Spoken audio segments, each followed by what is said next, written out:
Hi everyone, my name is Hayden Wyatt, and this is my attempt at beating Pokemon SoulSilver without catching any Pokemon. This video was inspired by channels like FlygonHG, Zwiggo, SilphSpectre, and Melon, who have all been doing hardcore Nuzlockes using only one type of Pokemon, or a specific subset of Pokemon, and I wanted to try it out for myself. Let's go over the rules for the challenge. I can only use Pokemon that are obtained through means other than catching them, such as gifts or eggs. I'm playing with the dupes clause, meaning I can't use multiple of the same species of Pokemon. If a Pokemon faints, they have to be permanently put in the PC, unless I'm using them for HMs like Surf or Fly. I'm also not allowed to overlevel. My Pokemon can't be at a higher level than the next gym leader's strongest Pokemon. Finally, I'm using set battle mode and I can't use items during battle. So let's get started with the challenge. Just like in every Pokemon game, I get the choice of one of three starters. I choose Chikorita, which I nickname Basil. Chikorita is one of the less popular starters in Johto, but I'm about to get another water and fire type Pokemon soon, and I wanted the type diversity. Professor Elm wants me to pick up a package from Mr. Pokemon on Route 30, and I pass through Cherry Grove City on the way and get some running shoes. I also get the Apricorn box, but those are only used to make Pokeballs, which makes them kind of useless in this challenge. I continue on and get the mystery egg from Mr. Pokemon and a Pokedex from Professor Oak. On my way back to New Bark Town, I run into my rival, who goes down pretty easily since his Cyndaquil doesn't have a fire-type move. After giving the mystery egg to Professor Elm and identifying my rival, I head out on my journey to collect the gym badges. Lyra gives me a tutorial on catching Pokemon, a skill that will definitely not come in handy today.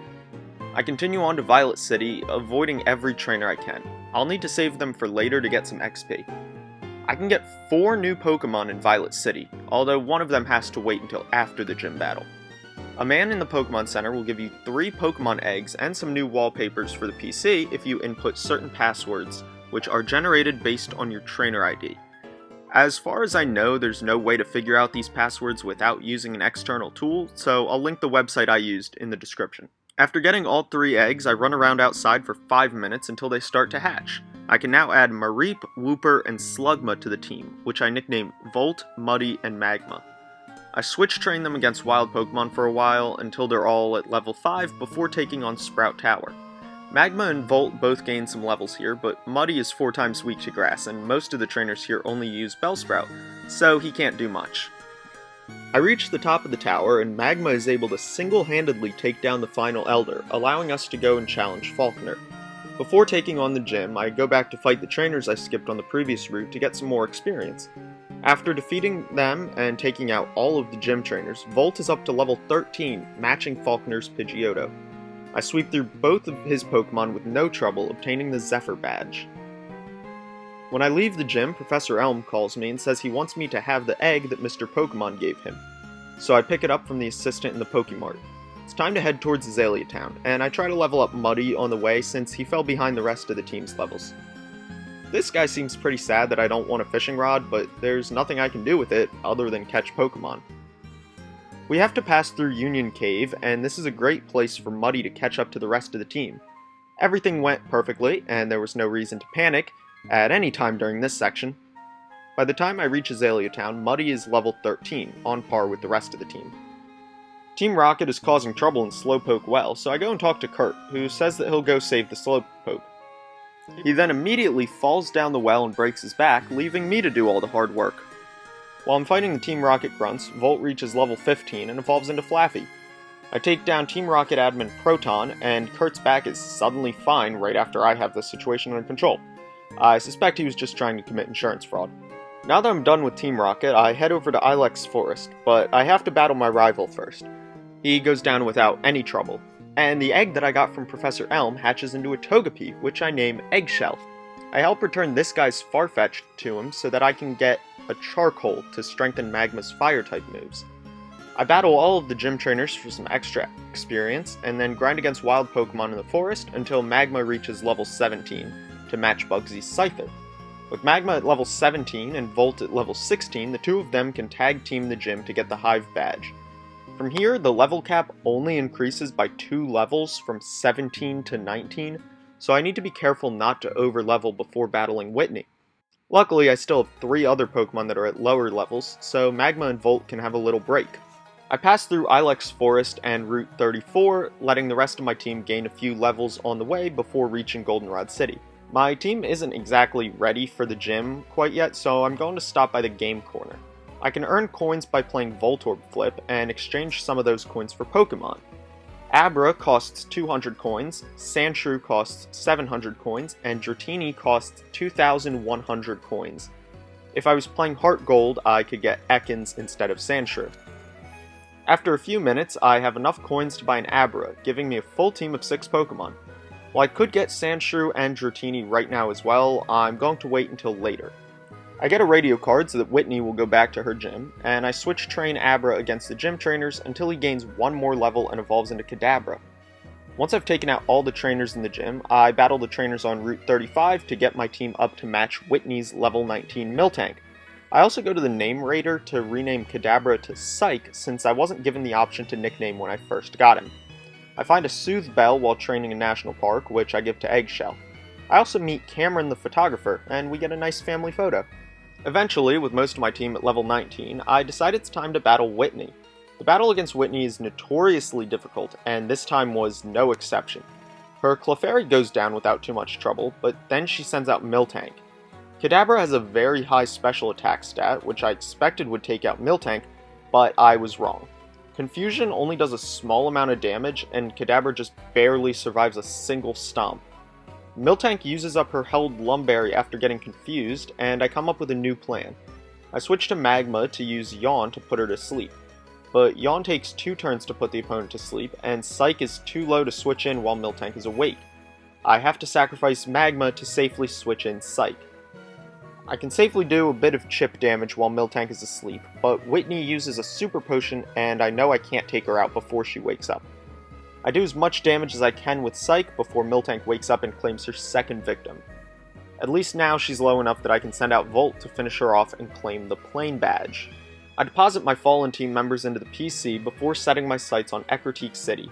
I pick up the Squirt Bottle to move the Sudowoodo that's blocking the path, and I get a Spearow named Kenya from the guard in the gate to Route 35.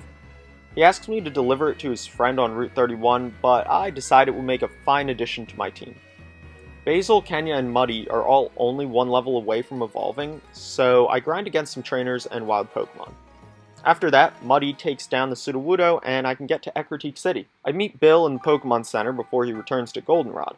I can go talk to him at his house to get an Eevee, but first I take a quick detour to defeat this Team Rocket grunt and get the HM for Surf. Then I go back to Goldenrod to get the Eevee, which I name Eon. Even though Eevee can evolve into a ton of different Pokemon, my options here are actually pretty limited. Sylveon wasn't introduced until Gen 6, Leafeon and Glaceon can only be obtained in this game by trading them from a Sinnoh game, and Evolution Stones are super hard to come by. My only realistic options will be Espeon and Umbreon. With that out of the way, I head to the burned tower in Ecruteak to battle my rival. Kenya takes out Ghastly, and Muddy takes out the rest of his team, giving me a fairly easy victory. The legendary beasts begin roaming the region, and Morty returns to the gym. I travel through Route 38 to battle all of the trainers for XP before taking on Morty. I get all the way to Olivine City, but it's too early to take on the gym there. Then I head east from Ecruteak, battling all the trainers on the way to Mahogany Town. Again, it's too early to take on this gym, so I head back to Ecruteak and start battling the gym trainers.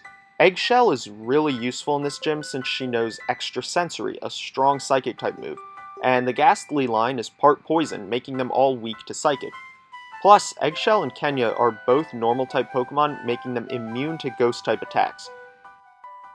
While clearing out the trainers, Eggshell evolves into a Togetic. Eventually, I'm ready to take on Morty. Eggshell takes out Ghastly and the first Haunter, and then I switch to Kenya for Gengar, who spams Hypnosis but can't really do much damage. After he goes down, the second Haunter isn't any trouble. And with that, I win the Fog Badge. Now that I can use Surf outside of battle, I head to Cianwood City for the 5th gym. On the way there, I switch train Eon against Trainers and Wild Tentacles, since he was only level 5 when I got him, and he needs to catch up to the rest of the team. While I'm training, Tentacool uses a super effective acid, and Basil survives on just 2 HP. But Wrap prevents me from switching or running, and I know Tentacool will outspeed, so I just have to sit by and watch Basil go down. I reach Cianwood City and heal my team before putting Basil into the PC with Psych and Magma. A guy asks me to protect his Shuckle, so I add a new member to the team, but he doesn't really fill the gap that Basil left behind. I encounter Suicune, and Yucine challenges me to a battle. In hindsight, I was definitely underprepared for this battle. Togetic takes down Drowsy, but immediately faints to a super effective Thunder from Electrode. I send out Muddy to take him out, but then Haunter comes out. He uses Mean Look and Hypnosis, and there's nothing I can do as I watch him knock out Muddy. I send out Volt to finish him off, but I lost 2 strong team members during this battle. Eon is still underleveled, Shuckle can't really contribute much, and now I've lost Eggshell and Muddy, so I really only have 2 viable team members left. Luckily, one of those 2 is Kenya the Fearow, whose Flying-type Aerial Ace makes easy work of the Fighting-type gym. Kenya takes out every gym trainer's Pokemon without taking a single point of damage, and does the same to Chuck's Pokemon, earning me the Storm Badge. I teach Kenya the HM for Fly, and head to Goldenrod City. After 10 minutes of Voltorb flip, I have enough coins to buy a Sandshrew, which I take to the Name Raider to nickname Scales. I could have gotten Sandshrew a while ago when I first got to Goldenrod, but I already had a full team at that point. I fly to Olivine City to meet Jasmine in the Lighthouse. All of the trainers in here have really low-leveled Pokemon since I could have come in here when I only had 3 gym badges, so I use them to level up Scales. I talk to Jasmine, and she sends me to get medicine from Cianwood City for Ampharos. After that, she goes back to the gym so I can battle her. Now, we have a bit of a weird situation regarding the order of the gyms. While Jasmine is technically the 6th gym leader, her strongest Pokemon is actually 1 level higher than the 7th gym leaders. Since I'm not allowed to over-level past the next gym leader's highest Pokemon, I decide to do the gyms out of order and focus on Price in Mahogany Town. But I need to deal with some stuff at the Lake of Rage first. At the lake, I find the Choice Specs, which could come in handy later. I surf out to the middle of the lake to battle the Red Gyarados. Even though Volt is 4 levels lower, Gyarados is 4 times weak to Electric, so this shouldn't be too tough. It just barely survives 2 Thunder Shocks before using Dragon Rage, which always deals exactly 40 HP. Volt's Shell Bell puts him just above 40 HP after the attack, so I know he can survive another Dragon Rage. But Gyarados opts for Bite instead, knocking out Volt. That was definitely a sad loss for me. Volt has been leading the team since before the first gym. I send out Kenya to finish off the battle and get the red scale. Once I return to the shore, I meet Lance, who asks me to help him investigate the souvenir shop. I fly back to town and deposit Volt in the PC. At this point, Kenya is really my only viable team member, so I go back to Mr. Pokemon on Route 30 to trade the red scale for the experience share. Now I can head back to Mahogany Town and enter the Team Rocket hideout with Lance. As usual, all of the Team Rocket grunts are complete pushovers, until I get to this scientist. He has 3 Magnemite, which resist all of my moves. Kenya and Scales both nearly faint while taking out the first one, and Shuckle takes out the second one, but everyone is too low by the time he sends out his third. He takes out Shuckle, then Kenya, then Scales, then Eon, and I'm now completely out of team members. And so I've technically lost the challenge. But I don't have patience to restart the entire game, so I reload my last save, which was right before battling the Red Gyarados. I've now traveled back in time to before Volt fainted, so I get a second chance at keeping him on the team.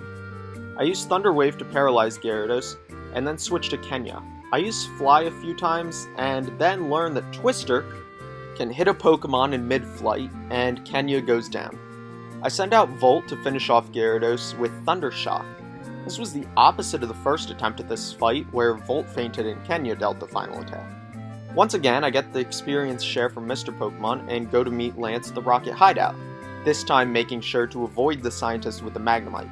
While I'm going through the hideout, Scales levels up and evolves into Sandslash. I use the password that I get from Team Rocket Grunts to open the door where Petrel is hiding. Volt takes out most of his team, with Scales coming out at the very end to finish off his Eradicate. I use his Murkrow to open the voice-activated lock on the generator room and fight a double battle with Lance against Ariana. His Dragonite is level 40, so this battle is super easy. One of the Electrode in the generator room takes out Shuckle in a single hit. Oh well, he hadn't really been doing much anyway. I decided to do the right thing and return Shuckle to his owner in Cianwood City, but he doesn't seem to want his Pokemon back, so I just put him in the PC. Now that I'm done with Team Rocket, I can finally go into the Mahogany Town gym. Volt evolves into an Ampharos against the very first gym trainer. A lot of the trainers here use water types, so a strong electric type Pokemon can make easy work of them. Price's Seal and Dugong are going to be easy, but I'm worried about his Piloswine. It's a ground type, so it's immune to Volt's electric type attacks. I want Volt to have an attack of another type, so I go to the Lake of Rage to get the TM for Hidden Power and teach it to him. I grind for levels outside of the Safari Zone until Volt matches the level of Price's Piloswine and he learns Discharge. I feel comfortable at this point that I can take on Price. Volt takes out Seal with a single hit, and Piloswine comes out next. I use Hidden Power and learn that it does almost nothing. Piloswine's Mud Bomb and Blizzard both do huge damage, and Volt doesn't stand a chance. This isn't going to work. I saved the game right before the battle, so I reset back to that point. I decide to have Volt hold a Citrus Berry during the battle to restore some HP. I can't use items during battle, but I can have my Pokemon hold items. This guy in Violet City will give me berries in exchange for colored shards, which I can get from using Rock Smash. I go to the Ruins of Alph to do some mining. While I'm looking for shards, I also find Dome Fossils and Old Ambers, which can be revived into 2 new team members, but not until I get to Pewter City in Kanto. I find my first yellow shard and get the Citrus Berry, and I continue breaking rocks for a while to get some more berries. I also teach Volt Flash to lower Piloswine's accuracy. Eventually, I'm ready for my rematch with Price. Once again, Seal goes down to a single discharge and it's time to face Piloswine. I use Flash to lower his accuracy, but he sets up Hail, and Blizzard ignores accuracy checks during Hail, so it will always hit. Time to reset again. I need a move that's stronger than Hidden Power, so I go to the Goldenrod department store to buy the TM for Hyper Beam. It's a super strong attack, but I have to recharge on the next turn. You know what they say, third time's the charm. Seal goes down without a problem, and it's once again time for Piloswine. I use Hyper Beam and it gets him down to half HP, but his Citrus Berry activates and heals him, getting him out of KO range. He does some heavy damage on the next turn while Volt is recharging. I use Hyper Beam knowing it won't do enough, but it gets a critical hit and takes Piloswine out. Now I can just use Discharge to take out Dugong and finally get the Glacier Badge. Now that Price is out of the way, it's time to prepare to battle Jasmine. Scales is my only ground-type Pokemon, and I'm ready for him to learn a super effective move to take out this gym.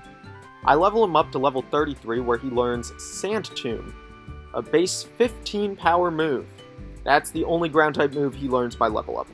Very disappointing. I don't have to battle any trainers in the gym, so I can go straight to the battle with Jasmine. Scales takes out the first Magnemite with Sand Tomb, and then Volt comes out to take out Steelix with Hyper Beam. Finally, Scales returns to take out the second Magnemite, earning us the Mineral Badge.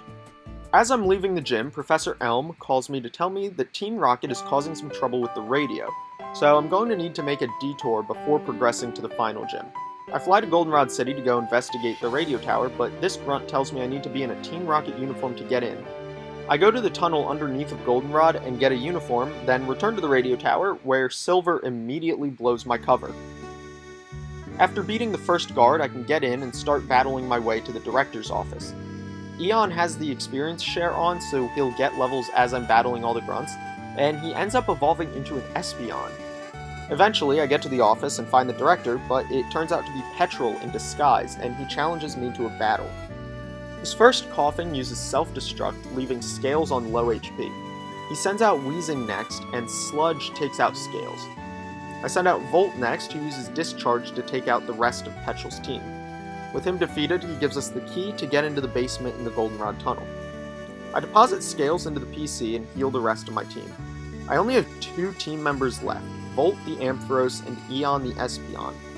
I have 2 new encounters remaining, but neither of them are available until after obtaining the 8th gym badge. I use the key from Petrel to get into the basement, but Silver meets me there and demands a battle. Eon nearly faints to Silver's first Pokemon, Golbat, so I switch to Volt. Volt takes out Golbat, but next up is Haunter, who uses Curse. Volt can take out Haunter, but a combination of Haunter's Curse and Quilava's Flame Wheel gets Volt down to just 2 HP. I switch to Eon, but Quilava takes him down in 2 hits. I switch back to Volt, who immediately goes down to a quick attack. I still have Muddy and Kenya in my party, but I'm only carrying them around to use for HMs. I'm not allowed to use them in battles anymore. It's time to reset to my last save point, which turns out to be right after defeating Jasmine. Because of this, we've returned to a point before Scales fainted, giving him a second chance at life. Traveling back in time also results in Eon de-evolving back into Eevee. I redo all of the events with the radio tower, evolving Eon into Espeon once again, and reach Petrel at the top. I lead with Volt this time, and manage to get through the battle without losing any teammates. I return to the basement to retry the battle with Silver, this time with 3 team members instead of 2. I lead with Volt this time and take out Golbat, Haunter, and Quilava with Discharge. I almost take out Sneasel, but Volt gets down to just 11 HP, and I don't want to risk losing him, so I switch to Scales to finish off Sneasel and take out Magnemite, finishing off Silver's entire team without losing any of my team members. With Silver out of the way, I can find my way through the door puzzle and get to the radio tower director, who gives me the card key to reach the top of the radio tower. I use the key to unlock the door on the 3rd floor. On the way up, I battle Proton and then Ariana before finally reaching the observation deck to battle Archer. His Houndour goes down to a few rollouts and Coughing comes out. He uses Sludge twice, and I judge by the amount of damage that I should be able to survive at least one, but he gets a critical hit to take out Scales. I send out Volt to finish off Coughing and Houndour. Now that Archer is defeated, Team Rocket leaves the radio tower and I can get back on track to taking out the 8th gym. I fly to Mahogany Town and head east to Blackthorn City. I pass through Ice Path on the way, picking up the HM for Waterfall, which I can't use until after getting the final gym badge. I come out the other side in Blackthorn City. I head straight to the gym to start battling the trainers inside. I take out all the trainers and reach Claire, but I decide that with only 2 Pokemon remaining, I can't go into this underleveled. So I grind for some more levels to get both Volt and Eon up to level 41 to match Claire's Kingdra. I also fly to Goldenrod City and play some Voltorb flips so that I can buy a Silk Scarf, which powers up normal type attacks. I need to make sure that Volt's Hyper Beam can one-shot Claire's Dragonair, since they resist electric type attacks. With the Silk Scarf equipped and both of my team members at level 41, I return to Blackthorn City to battle Claire. She leads with Gyarados and I lead with Volt. She gets off a single Dragon Rage before going down to Discharge. Even with the Silk Scarf, Dragonair just barely survives a Hyper Beam and hits back with Thunder Wave. Claire uses a Hyper Potion on the turn when Volt is recharging, and the next Hyper Beam gets a critical hit to take out Dragonair. Next up is Kingdra. I use Hyper Beam to do massive damage, and even after eating a Citrus Berry, another Hyper Beam should finish her off. She hits Volt with a Hydro Pump while he's recharging, leaving him with just 2 HP. I select Hyper Beam again, praying that I can outspeed. Unfortunately I don't, and a Dragon Pulse finishes off Volt. I switch to my only remaining Pokemon, Eon, and finish off both Kingdra and the second Dragonair with Psybeam. Now we've won the battle, but Claire won't actually give us the badge yet. I have to go to the Dragon's Den, north of the gym, and visit the shrine inside. There, I meet the master of the Dragon's Den and answer some questions about what it means to be a Pokemon trainer before Claire shows up and finally accepts that she lost and gives me the Rising badge. Now that we have the gym badge, we can leave the Dragon's Den and re-enter to get a Dratini from the master, which I named Serpent. It's only level 15, which is pretty low considering that we've already gotten all 8 gym badges, but it's better than nothing. I also have one more encounter I can get before the Pokemon League. With the 8th badge, I can finally use Waterfall outside of battle, so I can explore this hidden section of Mount Mortar. I have to go through a very long maze before finally reaching Kiyo, the Karate Master. He has a Hitmonlee and Hitmonchan, who each go down to a single Psybeam, and he gives me a Tyrogue as a reward for beating him, which I named Karate Kid. This is only level 10, even lower than the Dratini. The next story event is to go talk to the Kimono Girls in Ecruteak City, but I know I need to battle them and I'm not going to try that with only Espeon. So it's time for a very, very long grinding session. During this time, Karate Kid evolves into Hitmontop and Serpent evolves into Dragonair. Eventually, after hours of grinding, I think my team is ready to take on the Kimono Girls. One by one, Umbreon, Espeon, Flareon, Jolteon, and Vaporeon go down, with Karate Kid doing most of the work. After defeating them, they give me the Tidal Bell and head to the Whirl Islands, so I follow them there. It takes a while to find my way through the maze of caverns, but I eventually find my way to the deepest part. And can we just take a second to appreciate this view? Anyway, I go down to the base of the waterfall and meet the Kimono girls to summon Lugia. They do their dance, and the time comes for me to approach Lugia.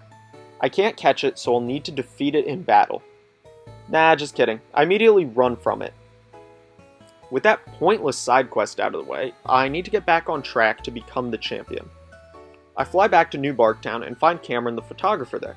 I decide to stop for a quick photo. Even though 3 of the Pokemon in my party are just there for HMs, they can still be in the photo. They've earned it.